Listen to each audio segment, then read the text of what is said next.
What an incredible doubles video to learn from. Let's watch this point and then we'll analyze it.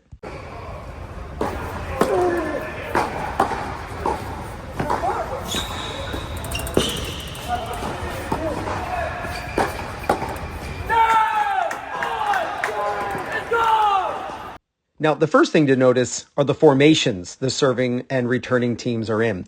You've got an I formation for the servers, and the returners, because of the I formation, are playing both back. To play I formation, instead of the server standing over here, they're going to move over more into the singles position.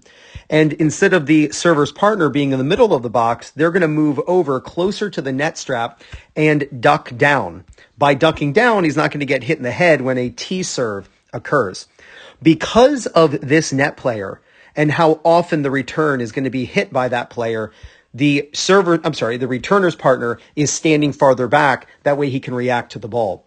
Now, it's very smart as the serving team in this scenario to serve to the outside ground stroke and not way off the court, pulling the opponent out wide, but actually just serving directly to the outside ground stroke. And that's exactly what you see here.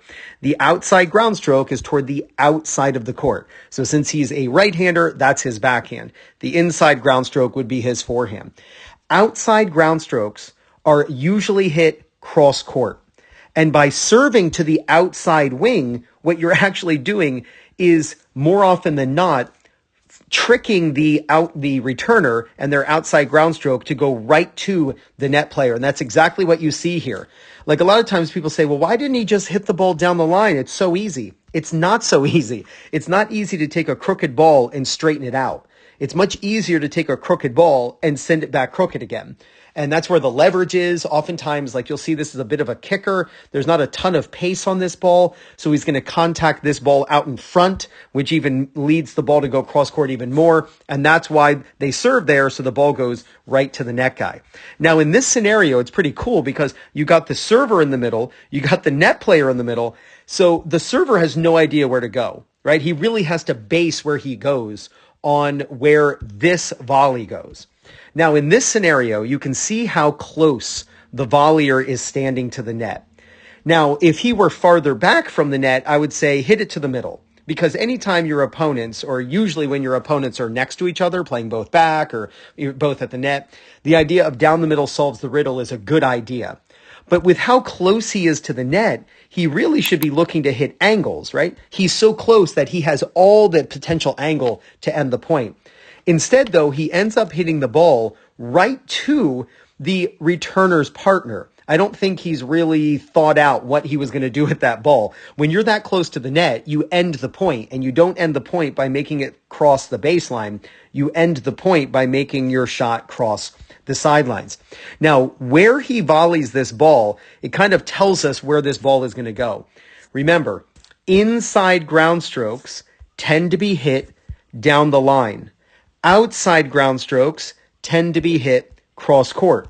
So because this is an inside ground stroke, we basically know that there's an 80% chance that this ball is going this direction. If this were a forehand, there's actually a higher likelihood the ball is going cross court, believe it or not. But the ball goes down the line. What's really interesting is this guy gives up on it. Watch his reaction when the ball goes past him. He's like, ugh. And he's like yelling at himself. Look at him. He's yelling at himself like, dang it. He even slides his hand up on the grip like, ah. Then all of a sudden, he sees his partner who correctly chases that ball down. And if there was like a little thought bubble here, he'd be like, holy smokes, I can't believe he got that ball. He all of a sudden says, I got to move back. And he quickly moves back. And look at the shot that his partner actually hits. He hits the ball to the feet of the incoming returner's partner. This was really smart, by the way, of the returner's partner to come forward. Once he hits that ball, he realizes that this guy is in trouble. So watch the returner's partner immediately start coming in. And so does this guy. This guy starts coming in as well. Oh, no, he didn't. My fault. He should have come in. My fault. I expected him to come in, so I spoke too soon. But the server somehow is able to chip this ball really low and force the volleyer to hit a low volley. Now, when you have a low volley, the last thing you want to do is hit it to the net player. in doubles, when you have a low volley, you've got to avoid net players. When you have a high ball and you want to nail it at them, nail it at their legs or right by them, right? But when you have a low volley, you avoid them because if you pop it up to them, then they're going to nail it at you. So that's why you can see he hits the ball to the baseliner. When you have low volleys, you hit the ball to the baseliner's half of the court. Whether you hit it short or deep, it's up to you, but you hit it away from the net player. Here, you can see the server now has a low ball or a ball that is slightly below net level. When you have a ball below net level, whether it's a volley or a ground stroke like an approach shot, you want to find the baseliner.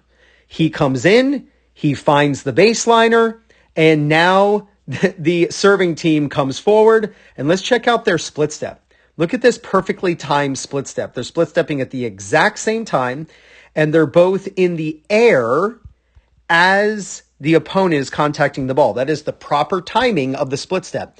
You should land your split step after the opponent contacts the ball. And it's a predictable amount of time after the opponent hits the ball. You want to land your split step somewhere between 0.2 and 0.25 seconds after the opponent makes contact. So if you're in the air as they hit, that takes care of it. So let's put the timer down. Let's see when they land the split step. Boom. Look at that right there. They're landing their split step at 0.21 seconds. That synchronizes their brains and their reaction time with when their feet hit the ground. If you are landing as your brain is reacting and sending the signal, you're so much faster to react. Now the serving team is in the most advantageous situation. You've got both up against one up, one back. If you can create the scenario of both up against one up, one back as often as possible in your doubles matches, you are going to dominate that match. Here, you've got a high volley. Of course, everyone's going to say, oh, he needed to hit the ball low down the middle. I'm sure he did. We all try to hit certain shots and we don't execute exactly what we're looking for. But here we've got the volleyer using the perfect footwork timing. Watch how he hits the volley, then steps. This is what you want. It's split, turn, hit, step. That is the proper timing on a volley when it comes to the step. Of course, he's hitting on his right side, so he's going to step with his left foot. But what you want to do is make sure you hit the ball, then step. So split, turns for the volley, hits, then he steps. And notice where he hits this volley. When you've got a high volley, you want to focus on the person closer to you or to their half of the court. He hits the ball right past him because the guy has no time to react. In this scenario, what you often see with rec players is that the ball goes down the middle. But down the middle solves the riddle doesn't work in a one-up, one-back situation when your opponents are in that position because it's actually too close for the baseliner and they'll get to it. I'm sorry, it's too close to the baseliner and they'll get to it too often and then they'll lob over you. So when you get a high volley in doubles, hit it right past the net player. Absolutely perfection. They're all excited. They're high-fiving. Look at this guy. This is the guy who gave up on the point. He's like, yeah, man, you bailed me out, bruh. I love it. Great job, guys. This video is sponsored by WinBigLaw, the official law firm of 2-Minute Tennis. Were you or a family member recently injured in an accident? Depending on the facts of your accident, you may be entitled to financial compensation, either via a workers' compensation claim or a personal injury claim. To get your free consultation, click the link in the description. WinBigLaw. Don't just win, win big.